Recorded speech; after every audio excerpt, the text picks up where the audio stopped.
feel like with the table in the camera view, I'm like a talk show host. Like, hey, welcome to Sunday Morning Live with your host, Ashley Vassell. And today,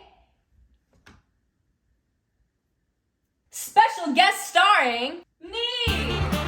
Yeah.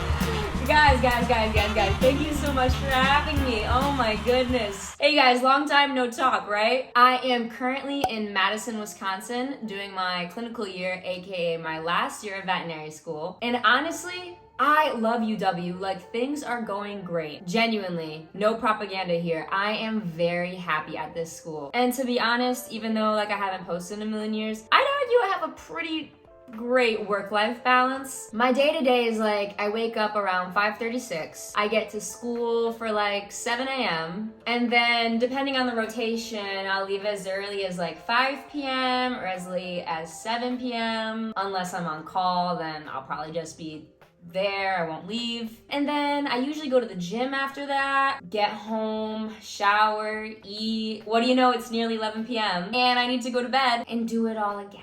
As you can see, struggling to find the time to make a YouTube video, but I literally wanted to so bad. Like, I even started to make a list of beautiful YouTube ideas. I think I'm like 8 topics deep right now because, of course, genius ideas are constantly flowing into my silly little head. But anyways, I owe you guys. So hey, thanks for sticking around. And also thank you for the harassing DMs, forcing me to put some content out, because here you go.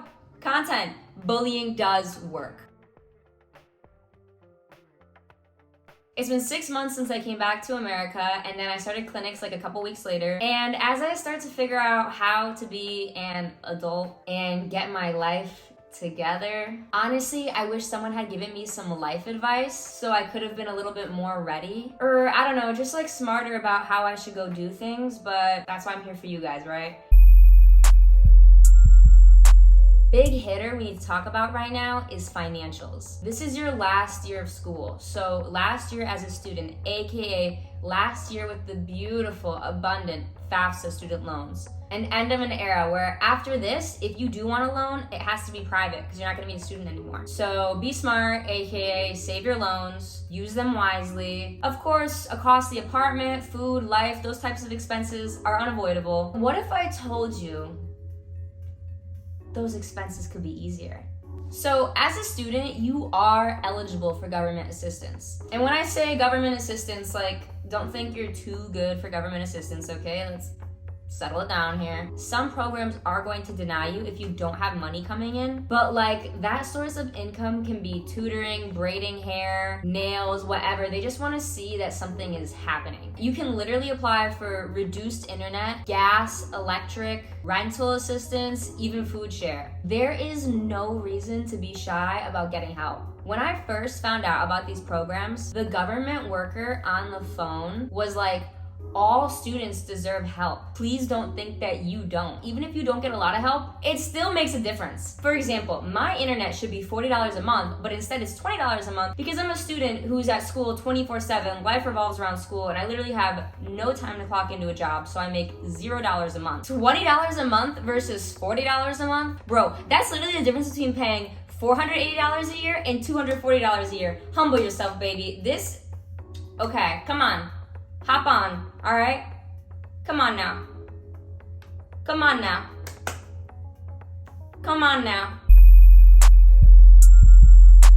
Let's talk about the resources that I want everybody to be aware of because it is accessible to everybody and anybody. So when you start clinics, every day when you walk into the hospital, expect to be quizzed at any moment. If you're gonna ask a question, good for you, but expect for them to work you through it and ask you to expand on it. You're expected to look at the patient, see their signalment, see why they're coming in, and at least like have some differentials ready to talk about with the doctor. Like, if the dog is coming in for not eating, not urinating or defecating, whatever, you should be like, okay, I think this, and I think I should do these diagnostics, right? Even beyond presenting cases to the doctor, like when you have to type discharges later, they love to see you throwing differentials in there, just seeing the little wheels turning, especially for the owner, like giving the owner a discharge that's like, I think this might be going on with your pet, and we're gonna further investigate it doing this, and this is why we did this. Like, Some of my rotations, we even assign patients the night before so you can go home and do that research and then come to school the next morning super prepared. So instead of going through and reading pages of years of didactic learning, there's actually awesome resources that just can make your life a lot easier. And I'm not talking about VIN. No hate to VIN or anything like that, but there are a lot of better resources available to you than VIN. I'll throw up some great websites, maybe over here, or maybe I'll just full screen this so you can really soak it in. Some great websites that you can go to for either like a list of differentials or just like quick disease summaries. An awesome one is eClinPath. I will legit Google low ALT eClinPath to figure out what can possibly be wrong with my patient. Like, that website is a lifesaver. And usually with your school's info, you can access their online library, which will usually have awesome veterinary reference books for free that typically cost a good amount of money. Like the type of books that doctors will use as their medical Bible. And the best part about them being online is that you can Control F and immediately find things you're looking for. And then also don't forget about websites that make looking at radiographs a lot easier. Yeah, we all went through a diagnostic imaging course, but if you don't really care about radiology, then looking at an x-ray and telling the doctor what you think is wrong can be a little overwhelming. Put on some chapstick, you know. Last thing I need is everyone to watch this video and say, wow, she's been gone for 6 months and she's ashy. Like, pick a struggle. Random thing for me to give it its own topic, but work boots. Whether you are or aren't going into large animal medicine, you're still gonna have to do some rotations on that side of the hospital. There's some misconception that you have to wear rain boots or muck boots to work over in that side of the hospital or barn or whatever. Sure, those things are easy to clean, but they're not the most comfortable shoes to be walking or even running around in back and forth for 12 hours or more a day. Something I do, and I've noticed a lot of doctors and technicians doing it too, is wearing their favorite pair of hiking boots. They're supportive, comfortable, and waterproof, so you can still spray them down with a hose. I would recommend investing in a pair of these. And the best part is they're not just limited to clinical use, because they are literally hiking boots. My favorite...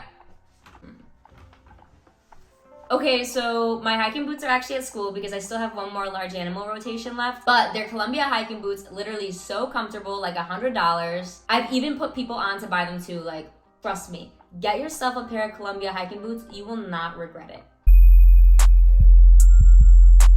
In life, mental health is definitely becoming a more valued topic. People are talking about it more, conversations are happening, and in veterinary medicine, we always say not one more vet. So yeah, of course, mental health is super important, but a lot of times we're just like, take care of your mental health, not one more vet, and we don't really expand on how to actually prioritize your mental and how other people have found that beautiful work-life balance. My advice to you guys is please do not let school destroy you. Absolutely, we all enter our last year of school wanting to give it our all, make a great first impression, learn a lot, all the good things. And you can still do all of those amazing things and more, and still take good care of yourself. First thing you need to realize, even though you walk in that clinic, you're there 12 hours a day, you're doing all the things that all the staff members do, you're not an employee. You are a student. And if we did the math, you're nearly spending like $200 to $400 a day just to be there. If you haven't eaten lunch yet, tell them you need to step away and eat. If your dog has been sitting at home for 12 hours, tell them you need to go let it out. Guys,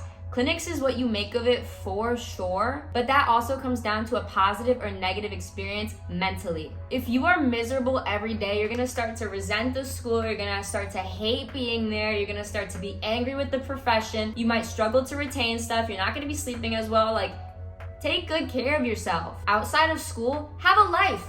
Do things for you. Utilize the school gym. And you know those gyms are gonna be nice because these veterinary schools are always at those big universities. Go out, drink, hike, dance. I don't care what you do for fun, but go do it. Please do not wake up every day, go to school, come home, do it again. If you have a rotation that doesn't have inpatients or you're not on call, go do something on the weekend. Adventure the state you're living in. Something I do as a treat myself, life balance kind of thing is I use Instacart. Not sure if you guys are familiar with Instacart, but it's pretty much Uber Eats, but for grocery delivery. Absolutely amazing. And I can just pick any grocery store I want. There's even like a reorder section where I can just click all the things I was gonna buy anyways, and then I don't have to go looking for it in the app. And then the best part, you can schedule it to arrive whenever you want. Imagine working a long and exhausting 12-hour day. You get in your car, you're in your scrubs, the last thing you want to do is walk around a grocery store for another hour. It's just one less thing to worry about and makes my life easier and honestly happier. It's the little things, guys. If you guys do want to try it out, here's my coupon code. And you can get $10 off with that. But for real, reward yourself, or else you're gonna start hating your time here. Like on island, I would love to treat myself to fun, and people would be like, how do you find the time? And it's like, I do it because I deserve it and because I want to. Me hanging out for a few hours on a Friday is not gonna make or break an exam for me. I guarantee those few hours that I'm out and about, I would have spent procrastinating anyways. But since I rewarded myself, I'm less interested in being distracted and procrastinating because of that work-life balance. Go on Facebook and literally search housing, rent, and then the town and state you're gonna be living in. I literally joined a few Facebook groups and I just posted in all of them, hi, I'm a new veterinary student, I'm new to the area, and I'm looking for housing realistically close to the school. So many students commented on the post and even DM me, even some veterinary students, just reaching out and being super helpful. Being like, hey, I recommend living over here, or hey, you should not stay here. People are super helpful if you just put yourself out there. Sure, I could have went on Google and searched apartments available Madison, Wisconsin, and then, scrolled a couple websites, called it a day. But if I never spoke to students, I would have been staying in an apartment that's way too expensive and not worth it. Especially with us island students starting at random times during the year, it can be really hard to jump and start a new year lease. I'm getting here in January, and most new leases aren't starting until the summer. Another great thing about these Facebook groups is you can find students that are subleasing, so you could literally sublease until a lease becomes available, or you could do it for like a month while you're apartment hunting. I know that sounds kind of chaotic, but you guys should just know that there's options available. Don't just get to your clinical school homeless or settle on the first apartment you find. Like, you should be comfortable where you're living and happy that you're home.